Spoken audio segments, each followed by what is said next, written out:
Hello, j'espère que vous allez bien. On se retrouve dans le 14e vlogmas. Il fait encore un peu nuit, donc désolée pour la luminosité un peu chaotique. Je fais cette intro pendant que mon chéri dort encore. Aujourd'hui, je vais vous présenter un vlogmas, en tout cas une vidéo un petit peu spéciale.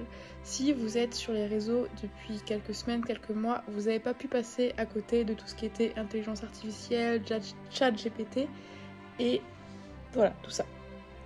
Aujourd'hui, je lui ai demandé de me créer un menu de Noël et donc on va suivre quasiment toutes les recettes. Donc on va faire le petit déjeuner, on va faire le goûter. Le goûter, je suis très curieuse de voir ce que ça va donner. Le repas, ça devait être une salade de lentilles. Alors l'idée est très bonne parce que du coup c'était des lentilles vertes, des grenades. Donc vraiment une salade un peu pimpée, sauf que ma maman et la maman de mon chéri nous ramènent pas mal à manger en ce moment comme elles adorent cuisiner. Ce qui fait qu'on a des restes à manger, donc je vais pas cuisiner encore plus.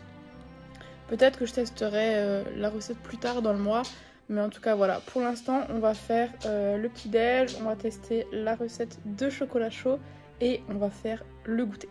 Voilà, on se retrouve un peu plus tard.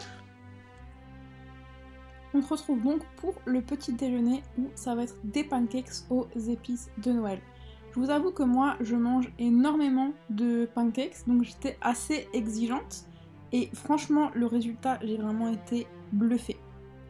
Donc pour la recette, on prend tout simplement 2 bananes qu'on va écraser pour faire une genre de purée. On va ensuite le mélanger avec le lait et après on ajoute les ingrédients secs, donc tout ce qui était farine, levure, sucre, etc. Il faut bien remuer pour éviter les grumeaux. Si jamais vous aimez en fait qu'il y ait des petits morceaux de banane dans vos pancakes, vous pouvez ne pas les écraser complètement. Moi c'est ce que j'ai fait. Enfin, surtout que j'ai pas réussi à les écraser pour être honnête. Mais voilà, la recette est ultra simple et il suffit juste de rajouter de la cannelle, des noix de muscade. Mais après je pense que vous pouvez mettre n'importe quelle épice que vous aimez. Vraiment la base des pancakes était juste excellente. Mon chéri qui normalement n'aime pas la cannelle a aimé les pancakes. Voilà, c'est pour dire. Une fois que la pâte est prête, pas besoin de laisser reposer ni rien. Il suffit de chauffer une poêle ou n'importe quelle casserole. Si vous avez une poêle à pancakes, je pense que c'est mieux. Moi j'en ai pas encore, donc je me débrouille comme je peux. Et donc suffit de faire des petits tas, la pâte elle s'étale un petit peu, mais pas trop non plus parce qu'elle est assez épaisse. Et dès qu'elle commence en fait à faire des petites bulles, je sais pas si vous connaissez l'astuce ou pas, mais en fait dès que ça fait des bulles, c'est que c'est cuit de l'autre côté, donc vous avez juste à les retourner. Et après il suffit de répéter l'action autant de fois que vous avez de pâtes. Moi j'ai fait mes pancakes quand même assez gros, parce que j'ai la flemme de passer trop de temps derrière mes fourneaux. Mais du coup ça m'a fait une douzaine de pancakes, sachant qu'ils étaient quand même assez gros. Pour la deuxième recette, on va préparer des petits biscuits aux amandes et aux épices de Noël. Encore une fois, on reste dans le thème. Donc voilà un petit peu les ingrédients dont vous aurez besoin. Mais encore une fois, toutes les recettes seront dans la barre de description si jamais vous voulez les refaire. Donc première étape, on mélange tout ce qui est farine, la poudre d'amande, le sucre. En fait, vraiment tout ce qui est ingrédients secs, on les met dans le bol. Oui, mon bol n'est pas propre parce que j'avais la flemme de le laver après avoir fait les pancakes. Je fais partie de cette team-là qui réutilise mes ustensiles avant de les nettoyer parce que juste, je suis un petit peu feignante, j'avoue. Donc on ajoute aussi le sucre, moi c'est du sucre brun. On met une bonne dose de cannelle, j'aurais aimé en mettre un petit peu plus, mais le problème c'est que c'était vide. Donc on a fait avec ce qu'on avait. On prend ensuite l'huile de coco qu'on va faire fondre. L'huile de coco en fait elle va servir de liant justement à tout ce qui est les ingrédients secs. C'est ça qui va permettre de faire vraiment une vraie pâte.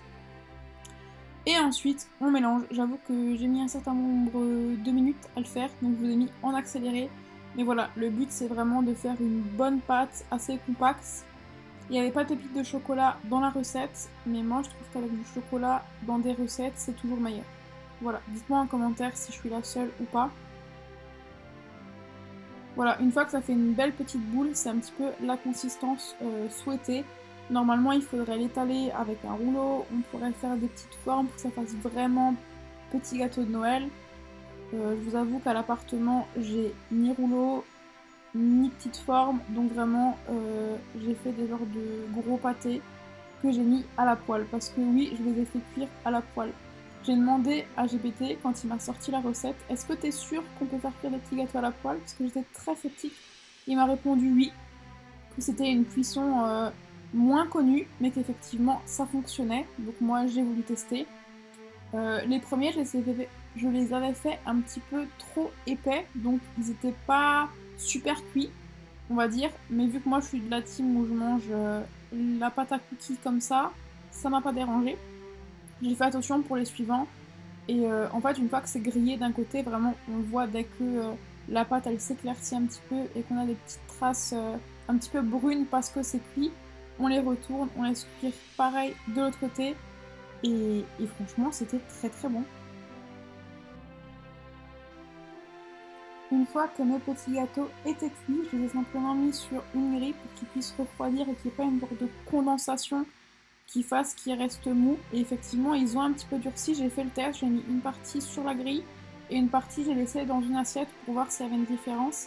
Et effectivement, c'est mieux de les laisser à l'air libre, on va dire, pour qu'ils puissent vraiment durcir en refroidissant.